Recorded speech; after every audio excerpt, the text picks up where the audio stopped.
Hello, কেমন আছো? জি, আলহামদুলিল্লাহ ভালো। কে চিনতে পারি নাই। আমি সুমাইয়া। ভুলে গেলে এত তাড়াতাড়ি?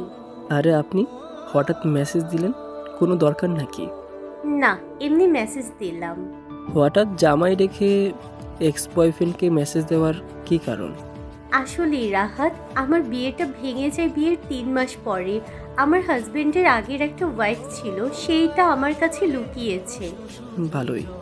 তুমি আমাকে একটু সাহায্য করো রাহাত। আমার বেঁচে থাকা খুব কষ্ট হয়ে যাচ্ছে। তো আমি কি করব? আমার সাথে কি আগের মতো কথা বলা যায় না? আপনার মতো লোভী মেয়ের সাথে আবার কথা? এটা শুধু আপনার কল্পনা। এমন বলো না, আমার খুব কষ্ট লাগে। কষ্ট হলেও কি?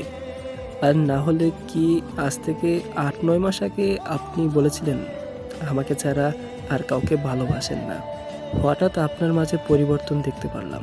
বলেছিলেন বাসা থেকে বিয়ে ঠিক করছে, মিথ্যা বলে বিয়ে করলেন। পরে জানতে পারলাম আপনি ওই ছেলেকে পছন্দ করে বিয়ে করেছেন।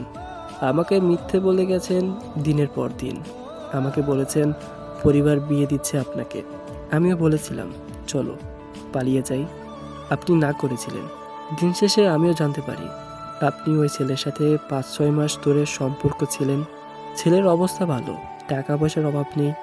আপনার পরিবার আপনাকে বিয়ে দিয়ে দিল ওর কাছে, আর আপনিও খুশি মনে বিয়ে করে নিলেন।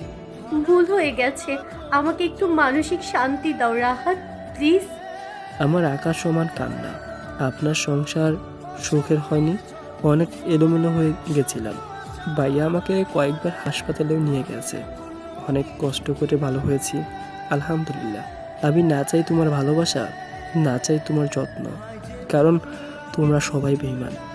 এখন ভাইয়ের সাথে দোকানে সাহায্য করি, আর ফ্রি টাইমে বন্ধুদের সাথে আড্ডা দিই।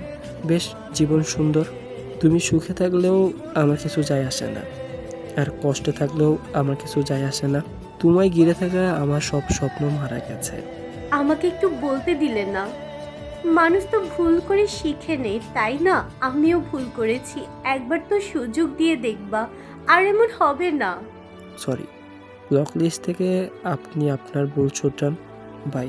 তো হ্যালো বন্ধুরা, গল্পটি কেমন লাগলো অবশ্যই কমেন্ট করে জানাবেন।